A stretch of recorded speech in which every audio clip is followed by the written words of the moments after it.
എല്ലാവരും പറയും ഒരാളെയും ഡിപ്പെൻഡ് ചെയ്യരുത്, സെൽഫ് മോട്ടിവേറ്റഡ് ആകണം. ഞാൻ ഒരു കാര്യം പറയട്ടെ, നമുക്കൊരു പരിധി വരെ നമുക്ക് സെൽഫ് മോട്ടിവേഷൻ ചെയ്യാൻ പറ്റുള്ളൂ. അതെങ്ങനെയാണെന്ന് വെച്ചിട്ടുണ്ടെങ്കിൽ ഇൻസ്പയർഡ് ആയിട്ടുള്ള ഗോഡ്സുകൾ അല്ലെങ്കിൽ ഇൻസ്പയർഡ് ആയിട്ടുള്ള വാക്കുകൾ കാര്യങ്ങളൊക്കെ നമ്മൾ സ്റ്റാറ്റസും സ്റ്റോറി ഇടുമ്പോൾ 99% ആൾക്കാർ നമ്മളെ സ്റ്റാറ്റസ് അല്ലെങ്കിൽ നമ്മളെ സ്റ്റോറി തന്നെ ഒരു എന്താ പറയുക എടുത്ത് കണ്ടുകൊണ്ടേയിരിക്കും, റിപ്പീറ്റ് അടിച്ച് കണ്ടുകൊണ്ടേയിരിക്കും. അങ്ങനെ ആകുമ്പോൾ ഒരു സെൽഫ് മോട്ടിവേഷൻ ആണ്. പക്ഷേ നമ്മളെ വിഷമങ്ങൾ അല്ലെങ്കിൽ നമ്മളെ ഇമോഷൻസ് കാര്യങ്ങൾ സ്ട്രെസ്സൊക്കെ ഒരാളോട് പറയുമ്പോൾ മൈൻഡ് നല്ല രീതിയിൽ റിലീഫ് ആവും. ഇപ്പം നിങ്ങൾ വിചാരിക്കുന്നുണ്ടോ ഇവനെ ഏതോ ഒരു തേപ്പ് കഥയാണോ പറഞ്ഞു കൊണ്ടിരുന്നത്? ഒരിക്കലല്ല. ഒരു സ്റ്റോറി പറയാം. എനിക്ക് നല്ലൊരു ഫ്രണ്ട് ഉണ്ടായിരുന്നു. അപ്പോൾ എൻ്റെ റീലിൻ്റെ സ്ക്രിപ്റ്റ് ആയാലും എല്ലാം ഡിസ്കസ് ചെയ്തിട്ട് നല്ല രീതിയിൽ എന്താ പറയുക അതിലുള്ള സ്ക്രിപ്റ്റിൽ എന്തെങ്കിലും കറപ്ഷൻ ഉണ്ടെന്നുണ്ടെങ്കിൽ നല്ല രീതിയിൽ എന്നോട് പറഞ്ഞ് അണ്ടർസ്റ്റാൻഡിൽ എത്തിക്കുന്ന ഒരു ഫ്രണ്ട് ഉണ്ടായിരുന്നു. പക്ഷെ ഇപ്പോൾ കുറച്ച് എന്നെ ഡിസ്റ്റൻസ് ഇടുന്നുണ്ട്. എന്തുകൊണ്ടാണെന്ന് എനിക്കൊരു ഐഡിയ ഇല്ല സത്യം പറഞ്ഞാൽ. അതിലൊരു നല്ല സങ്കടമുണ്ട്.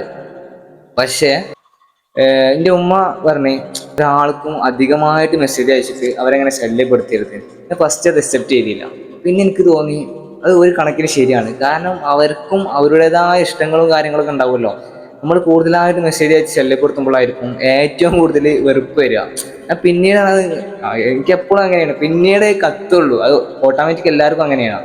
ഞാൻ പറഞ്ഞു വരുന്നത് എന്താ വെച്ചാൽ ഈ സെൽഫ് മോട്ടിവേഷൻ എന്ന് പറഞ്ഞാൽ അത്ര സിമ്പിളായിട്ടുള്ള കാര്യമില്ല. മറ്റൊരാളോട് പറയുമ്പോൾ അവരുടെ ഒരു ഒപ്പീനിയൻ കിട്ടുമ്പോൾ തന്നെ അല്ലെങ്കിൽ അവരുടെ ഒരു ഓക്കെ ആവും എന്നുള്ള ആ ഒരു വാക്കുകൾ തന്നെ നമ്മൾ ഒരു പോസിറ്റീവ് എനർജി വരും. അതായത് മറ്റുള്ളവർ മോട്ടിവേഷൻ ചെയ്യുമ്പോൾ നമ്മൾ പെട്ടെന്ന് മോട്ടിവേഷൻ ആവും. പക്ഷെ സെൽഫ് മോട്ടിവേഷൻ എന്ന് പറയുമ്പോൾ നമുക്ക് സ്റ്റാറ്റസും ചോരും അല്ലെങ്കിൽ ഞാൻ ജയിക്കും അങ്ങനെയൊക്കെ പറഞ്ഞിട്ട് നമുക്ക് സെൽഫ് മോട്ടിവേഷൻ ചെയ്യാൻ പറ്റുള്ളൂ. അപ്പോൾ ഈ സെൽഫ് മോട്ടിവേഷൻ ചെയ്യാന്ന് പറയുന്നവരോട് ജസ്റ്റ് ഈ ഒരു കാര്യങ്ങളൊന്ന് ആലോചിക്കുക. ഓക്കെ.